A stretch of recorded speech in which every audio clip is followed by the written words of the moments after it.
It's been a long time coming. And even with saying that, I feel slightly nervous for speaking in front of a camera. I'm not going to lie, this is going to be very emotional. I haven't done this in a while. I think the last podcast that I recorded was in October of 2023, and a lot has changed and a lot has happened to me.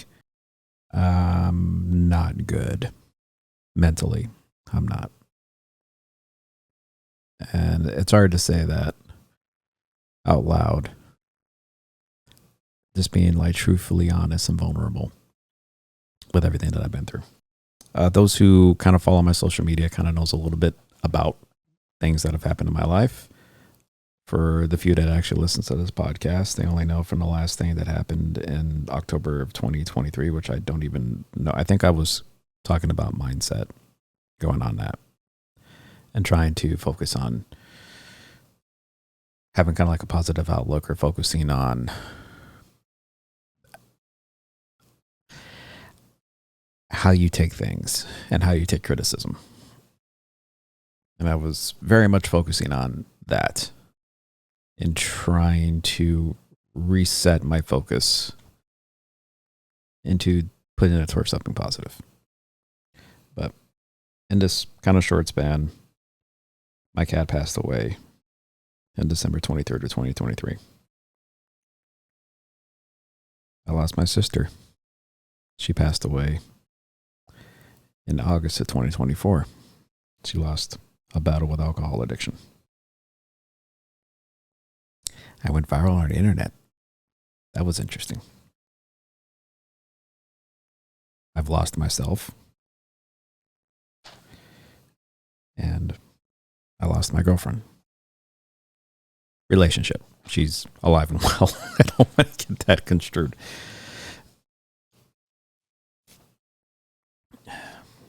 It's been a lot.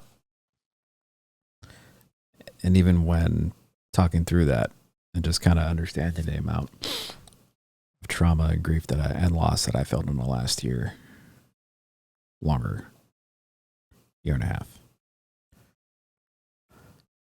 I spent most of 2024 just surviving.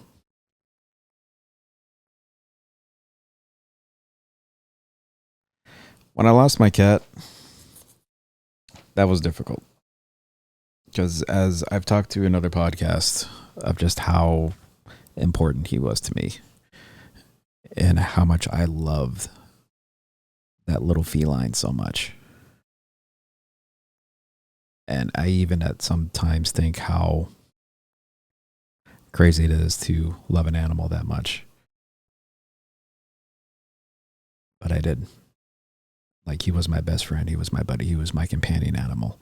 He's got me through so much through another relationship that I've been through that I was together with for going on 4 or 5 years, that we adopted him together.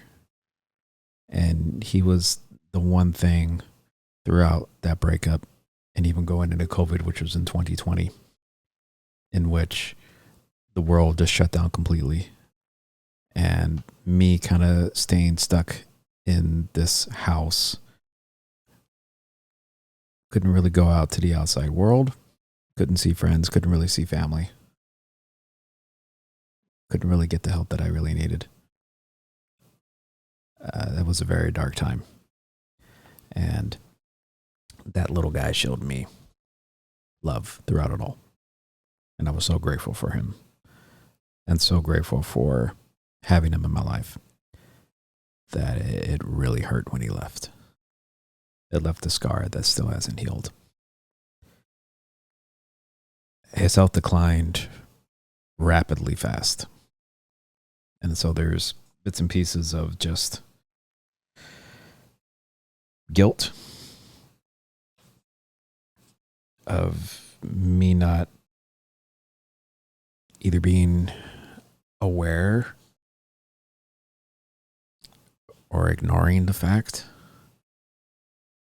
or just being in denial that he was either sick or he wasn't feeling well. Granted, he was an awesome cat. He'd, always be by me. He relaxed a lot. He'd lie down. He slept. At my desk that I work at, there's a little pillow underneath there that he would lay at that I still haven't moved. It's been there for over a year that I don't want to get rid of.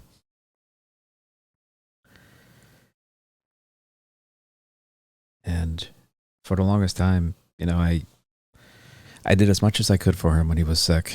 I took him to the vet constantly, and then he ultimately, what happened to him, his kidneys gave out. And when it kind of got down towards kind of the weeks before he passed away, I noticed him being a lot more sluggish. He stopped eating. He started losing a lot of weight. And that was kind of the first sign of something's not wrong with him, because he was a big cat and he normally weighed about anywhere between 15 pounds or so. And he lost weight to where he lost about 5 pounds. So he was on like 10, 11 pounds. And for the cat of his size, that's pretty bad. And so when I finally took him to the vet and we found out kind of what was going on, he was already in kidney failure. And tried, put him on a special diet.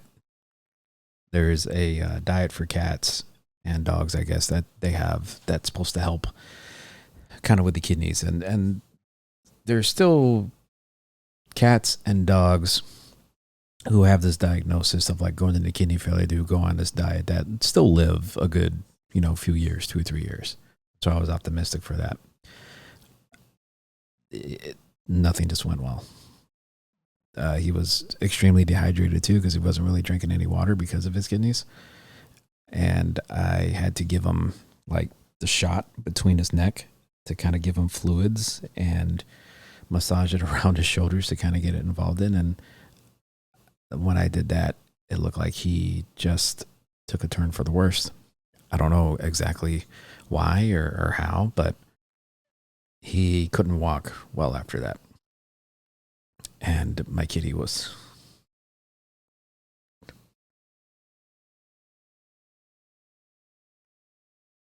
he was dying right in front of me. And that was one of the hardest things to watch. Because I couldn't do anything for him. I felt tremendously powerless in that moment of, one of the things that I love and held so dearly in my life. I couldn't do anything for him. He was in pain, and I couldn't help him. And I remember I had to do the single most hardest decision I ever had to make in my life was that I had to put him to sleep.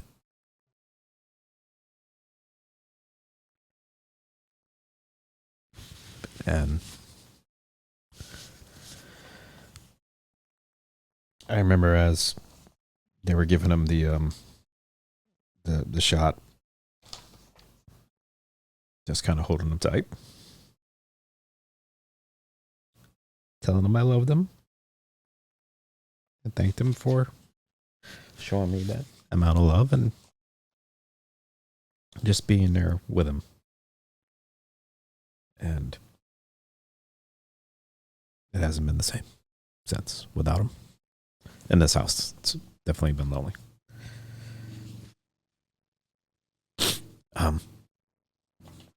Going into that, as kind of talking about just the feeling of like guilt and things is, it's a lot. And, I do put pressure on myself and feeling that what could I have done? What could I have done more?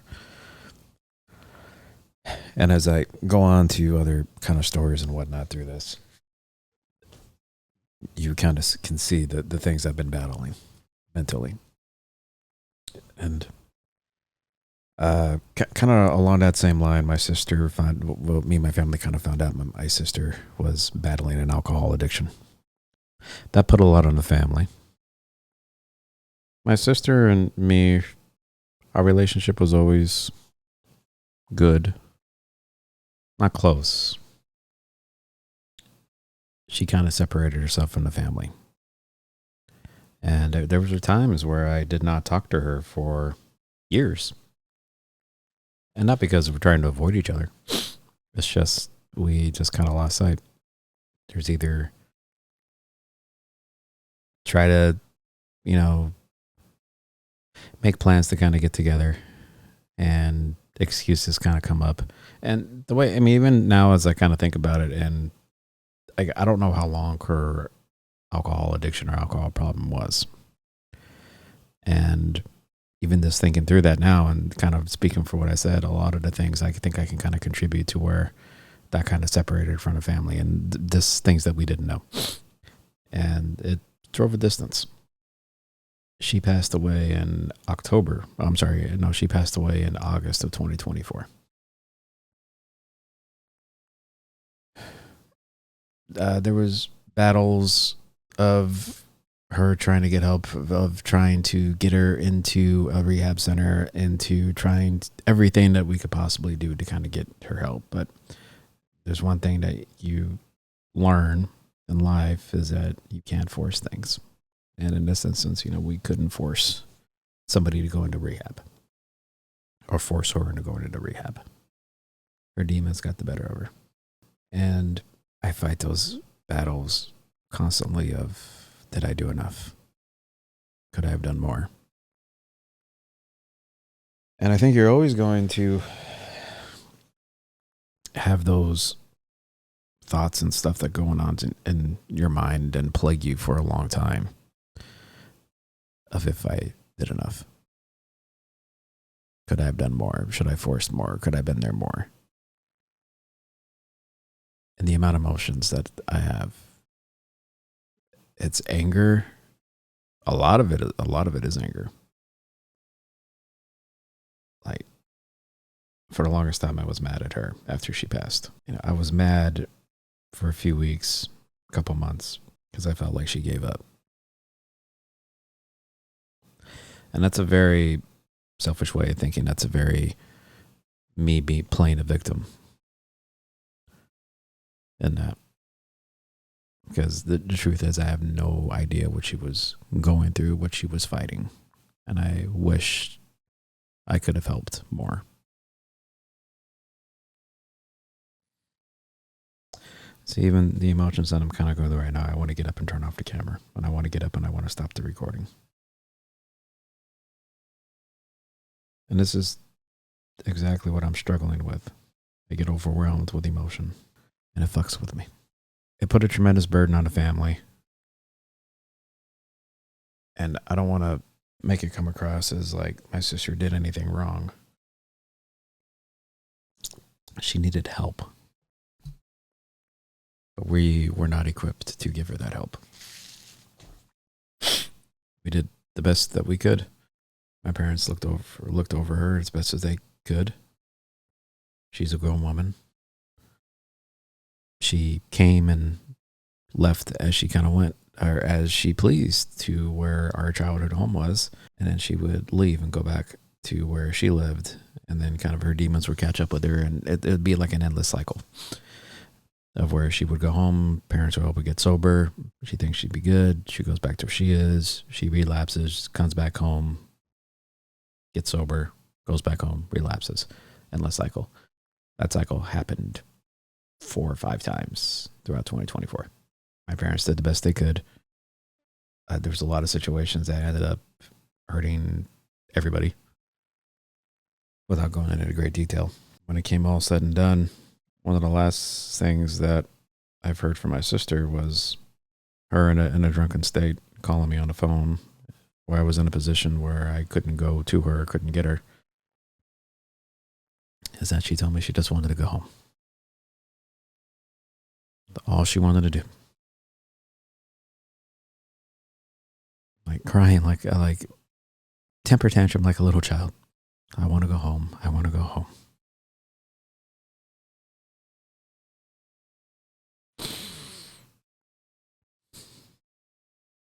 I want to go home. That stays stuck with me. Because I think sometimes if I could have been there,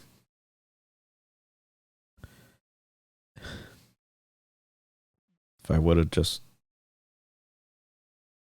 went there, that she'd be with us today. But I don't know if that's true or not, and I can't hold that burden on myself. As I don't know what that future looks like, or what that path would have looked like. Because I can't say from after that phone call, it wasn't much longer before she passed. She drank herself to death, is what happened. Her kidneys gave out on her.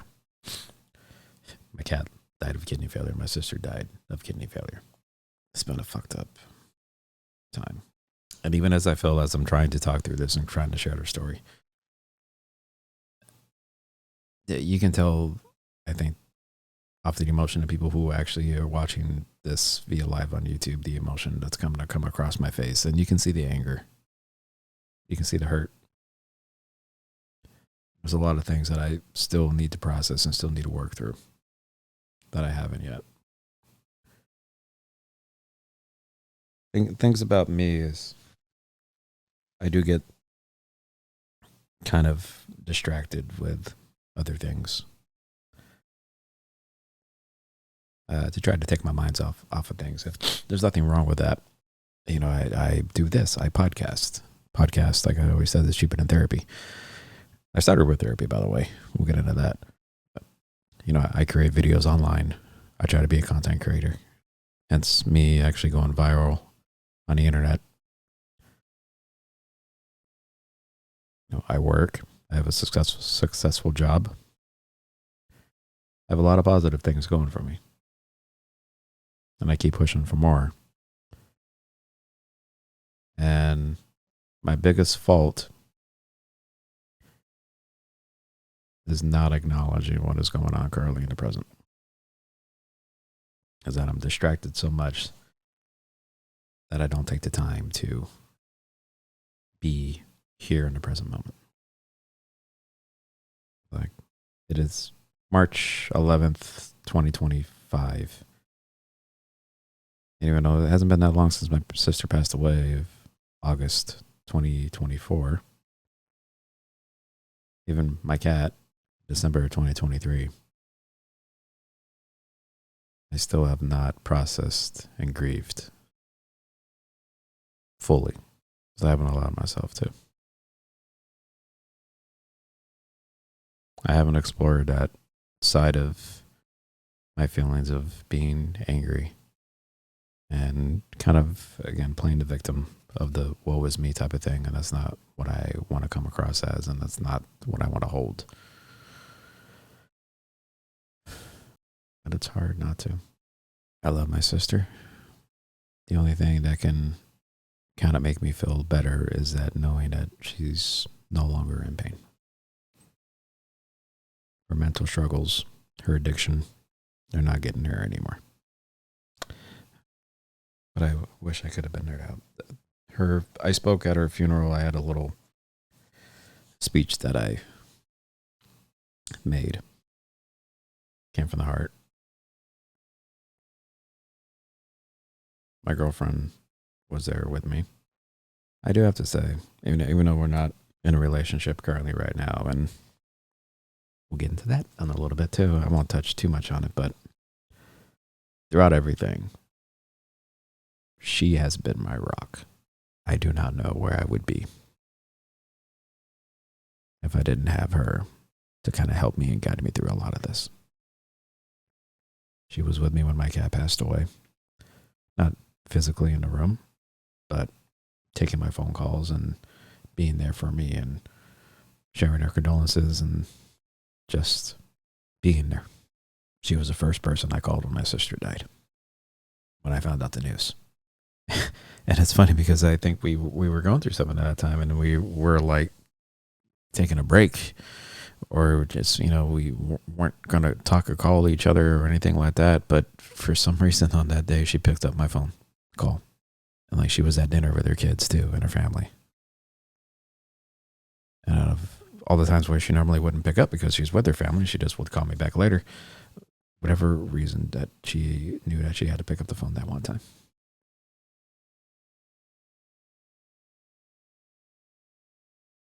She's been great. Like, she is my rock.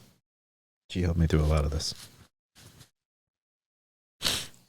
And throughout all this, I guess the one kind of positive is that went viral on social media on a stupid video that I made. It was going viral over a drink, mixing coconut rum chata with Dr. Pepper. And it's a delicious drink. It's honestly my summer drink, and I love it. It's really good.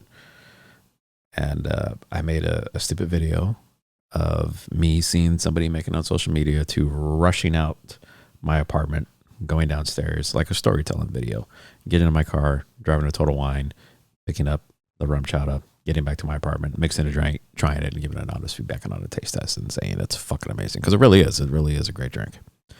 And that went viral. Crazy viral.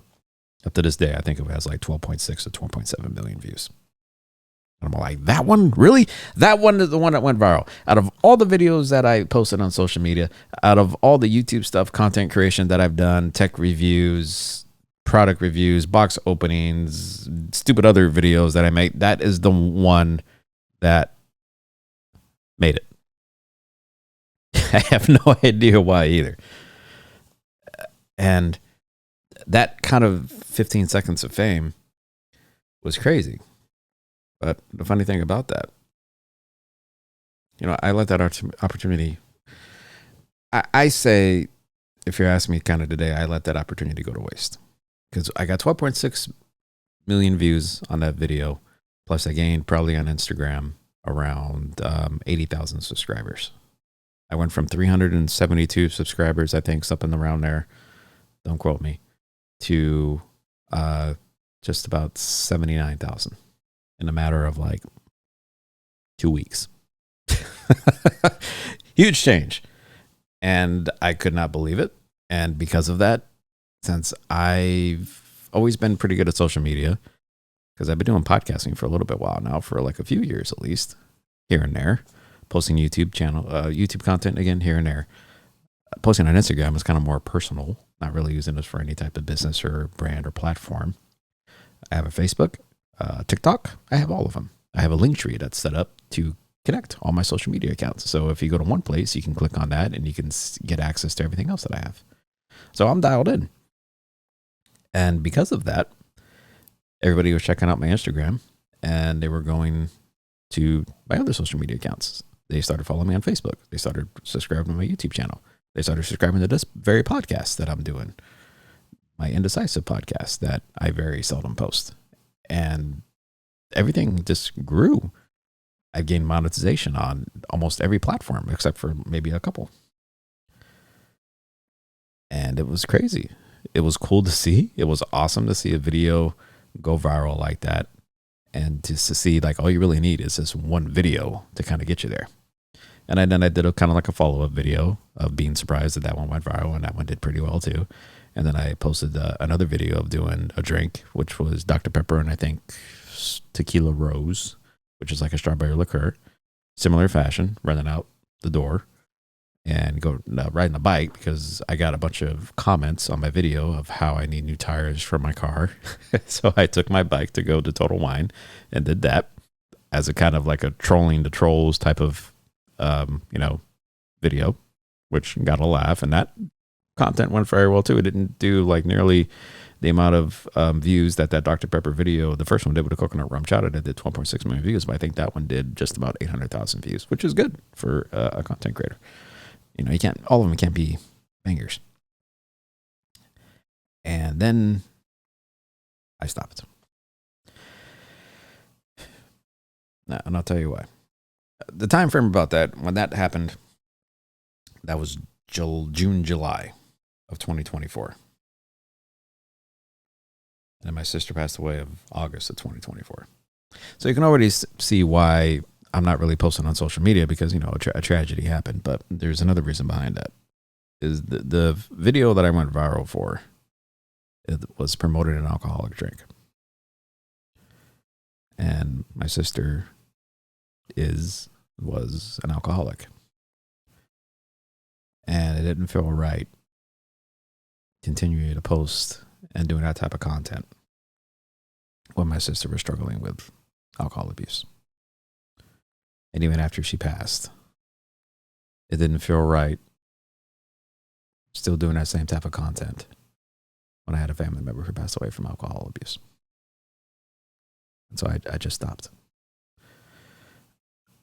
And so when I say like I wasted that opportunity, is, you know, I've posted since then that it's not nearly getting any amount of traction or anything like that. And I never really wanted to be known for like a Dr. Pepper, alcoholic Dr. Pepper. Like I love Dr. Pepper and I'll do that all day, but I didn't really want to be known for like an alcoholic style drink. I create so much content in other aspects of like technology and video games, and also just kind of like posting not really self-help stuff or help things or anything like that, but I do like to share things that would help people and help people grow. Because look, we're all been in a shitter. That's for damn sure. Everybody has a story. Everybody's been through something. And the very hard couple years that I've had, other people have had way worse than what I'm going through. You know, they say misery loves company, but it's not that. I don't think it's misery helping misery. It's just there's a lot of comfort in knowing that somebody else is going through similar things, similar ordeals, similar traumas, and inspiring seeing them coming out the other side okay. Now, I'm far from okay. I have a long way to go as far as working through my traumas. I'm working through all the things that are bothering me and all the things that is affecting me mentally. I am okay. I still have a long road to go. Knowing where I was to where I am today is a complete different. Like where I was in December of 2024 to where I am today, which is March of 2025, is a huge difference.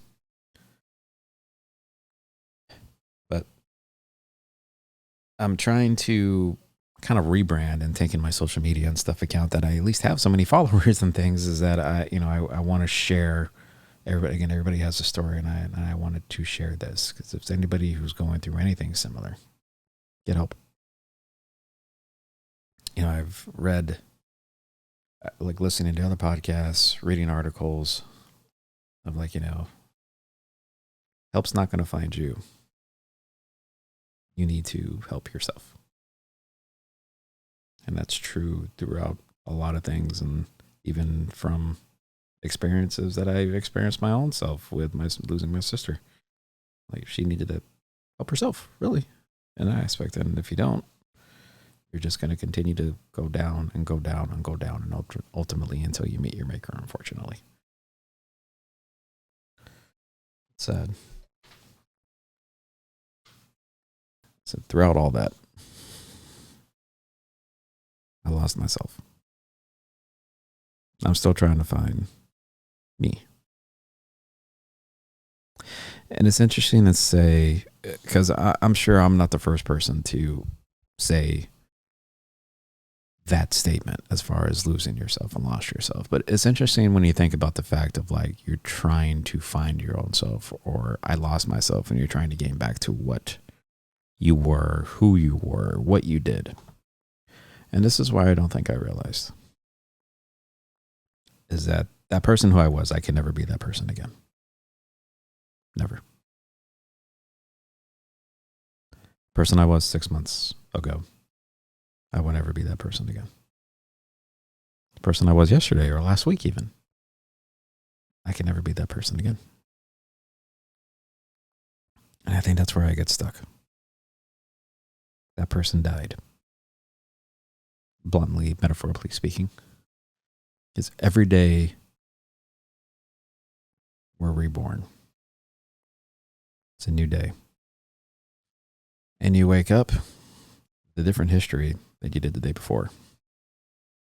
With that comes different traumas that you haven't experienced before. Different mindset. Different outlook. And often or not, I think the mistake that we make is when we try to find that person that we once were or was, that we ended up kind of going mad, or we go, because we fight so hard and we never find it or find them, us. Because you can't. because that portion of you died. I don't think I've come to terms with that. I'm a 42-year-old man. Physically, I can't do a lot of things that I used to be able to do just even 10 years ago. 5 years ago, even for that. Now, granted, I'm still young, but there's a lot of things that kind of are on my mind or on my plate of one, just recently turning single again, being older, being an only child, trying to find out what I want to do in life, the career that I'm in, if I want to keep with that career, if I want to try to even do more stuff on social media, which is kind of what I'm doing. It's a hard place to be. I started therapy. My girlfriend, who I'm no longer with, heavily recommended it. And it's one of those situations too where you can't force somebody to do something. And she had suggested it.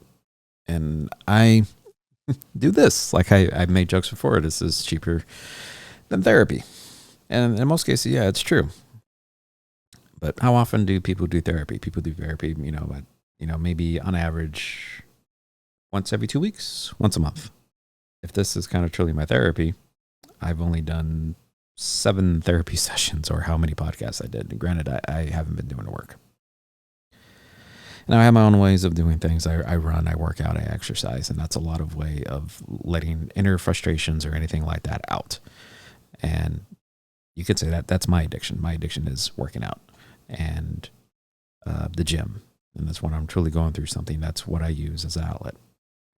Content creation is I'll create videos. I have a way of expressing myself through video and through creation, of being creative. And that's a way I use to express myself. And so like my addictions can be looked at in a positive way, or I try to use them positively. I've always were able to kind of work through my own shit and be okay and still be me, still be sane. And it wasn't until my sister passed away. I lost my cat, and I lost my sister. I lost me, and I had no idea what to do, how to help myself. I stopped working out. I was eating like shit. I was in a relationship. I tried to be the best person that I could be, but in honesty, I knew I wasn't doing a good job. This is where it kind of goes into like a Christmas of 2024, which is still pretty recent. It was only three months ago, with my girlfriend and I. And my sister has passed away. It's been like 3 months now. August, September, October, November, December. 4 months. And it's going on the year anniversary of my cat who passed away. So a lot on my mind already as it is, going into that holiday season. And I know I'm not the best person that I could have been. And I know me not being the absolute best that I could be, which I know, even though I never did anything bad to her. I was always a great guy and still a good guy and did the best that I could for her. I knew I wasn't being the best I could be. I wasn't at my best at all. Distractions or distracted, I will say, that kind of comes a cornerstone of my life, is where I'm always trying to get involved with other things just to kind of keep me going, right? Work or what have you. Nothing was helping. Everything was kind of getting bottled up inside. Emotion was kind of running wild with me. I did not know how to help myself. And so I did start doing therapy. And therapy is definitely, has helped a lot. It's given me the tools and outlets to work through my emotions, talk through them in a healthy way, and allow me to grieve and just give me a path forward. And that's been great. And then she was very much right that I should have started doing therapy. Well, one, therapy is expensive. And yeah, I'm one of those persons that did not know, like, you can simply use your insurance in order to, start therapy. And she helped me out with that, get everything kind of settled and start going. And I've been doing a 2-week cadence to now I've increased it to like once a week. And it's been extremely helpful working through things with my sister, working through that grieving process, and unlocking other Pandora's boxes about my former relationships and other things that I've talked about in other podcasts that I'm starting to work through and allow myself to actually finally grieve those losses. Again, she's been great. She's been my rock. But that Christmas time, I knew something was bothering her, but she's very sweet. I will give her this. And then like, she doesn't want to bring things up. And I often kind of think about that as being a negative thing, but I think I can finally kind of see it in what she was kind of doing. Especially during that time when she knew I was going through a lot. And this is how I know I was mentally fucked up, is that even when she kind of brings up about things of me being distracted or just kind of being lost, I told her that we should end the relationship. And those who know me, how much of a loving person I am, the Ted Mosby that I've talked about, and I very much I don't know too much said on this podcast, but she is the love of my life. I love her for every fucking ounce of my being. I owe this woman my soul. She has my soul. She deserves it. I'm in debt to her. And on that day, I told her we should end the relationship. So, I'm fucked up if I want to do that. And to give her the credit, she's done the work too. She's been in therapy for years. She's been through traumatic past too as well. And so she definitely has a thing to say about trauma and dealing with it and dealing with loss. I should have listened to her more. Sooner. And so that month of January, I listened to her and I did just that. I grieved best I could, worked through therapy, was on my own for majority of that. We still saw each other, not as much, didn't have as much contact as we normally did. And I just worked on myself. Started working out again. Mentally, that helped out a lot. Starting to work out, trying to find myself of who I was. And that's my biggest problem, I will say, number one. And that I shouldn't have been looking for myself, because then I fall into tendencies of getting kind of involved back in work, trying to still find again who I was and not understanding who I became or who I become. Wow, that's powerful. But I'll take ownership in things of not being communicative enough. I think I got a little used to kind of being with myself and kind of working through those emotions and kind of routine. And then kind of when we got back together, I still kind of continued those same patterns. And I never really had a conversation with her of like expectations of, okay, now that we're back in a relationship, what do you need? And actually tell her, this is what I like that you do, and vice versa. This is what she likes that I do. And those conversations kind of never really happened. We just kind of jumped into it. And the biggest kind of thing that was brought up is like the lack of communication, to where I understand exactly what happened in that scenario. And my biggest regret is how I reacted to kind of like the breakup. There's a lot of emotions that kind of ring through me.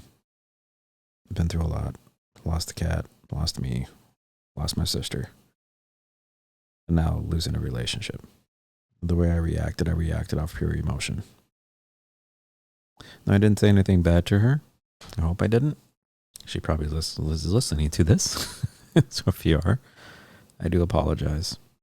There's a Ted Lasso quote that I thought of. And I think I'm not going to get it perfect, but I think to where it goes, I think it goes, I hope either all of us or none of us are judged by the actions that we take in our weakest moments, but only to see how we act if and when we're given a second chance. And I was high on emotion. Everything just kind of came to a head. And I truly felt like I was being abandoned. And I was, but again, that's playing the victim. You don't want to be victim blaming, because that's not a lifestyle you want to live. That's such an angry lifestyle that you have. And life is too short. I don't know what the fuck is going to happen tomorrow.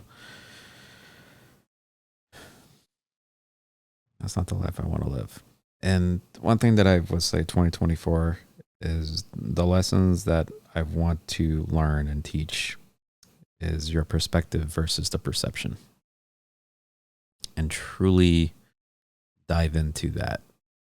Like the perspective of what you see and how you see things is different from the perception of somebody else.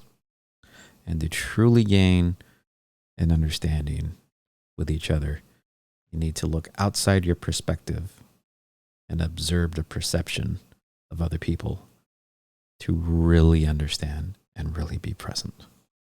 I am trying to do that. My perspective is different from a lot of other people. And I try to explain my perspective. They don't have to agree with it as long as they understand it. It's hard to deal with. I'm doing the work though. I'm going through the motions. I'm going through the process of everything. Like things will get better. I know things get better with time. Like I don't know if my relationship is truly gone and not repairable. I hope it is. Like again, I'm full honest transparency, and even I never posted on a podcast, but there's another snippet of me talking about a soulmate. Like a soulmate's not found. A soulmate is built. And I truly believe that all of my being, that she truly is my soulmate. That's just not a thing that I would not do for her or with her. So all the emotions that I'm battling have to deal with like grief and loss. That yeah, it's hard to get out of bed a lot of times in the morning, and it's hard to push forward and put my foot forward. I was at a point in November and December where I didn't know how to deal with a lot of things. And she was my rock.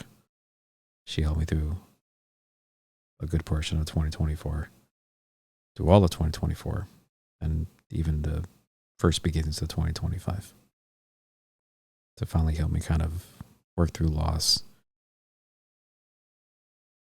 And now that she's gone, because of nobody's fault, just things that happen. Now it's that sense of loss and loneliness, but don't feel bad for me. God works in mysterious ways.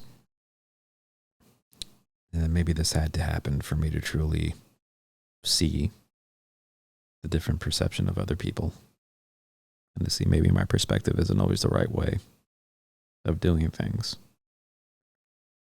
And maybe I get too locked in on the future without truly focusing on what's being done in the present. And so maybe this had to happen to truly let me heal. Trust the process, do the work, and things will get better. If anybody's going through anything similar, I highly suggest therapy. Definitely helps. Reach out to your inner circle of friends and family, and don't just hold it in. That's my other biggest problem, is that I withheld it for too long, to where it got bottled up and showed itself in an ugly way during an emotional situation between me and my previous girlfriend. And it didn't sit right with me, and I didn't feel right about it. I apologize since then, but you're always going to get stuck in the what ifs and stuff. So I just hope learn from my mistakes and just make better choices. Until next time, thanks for listening.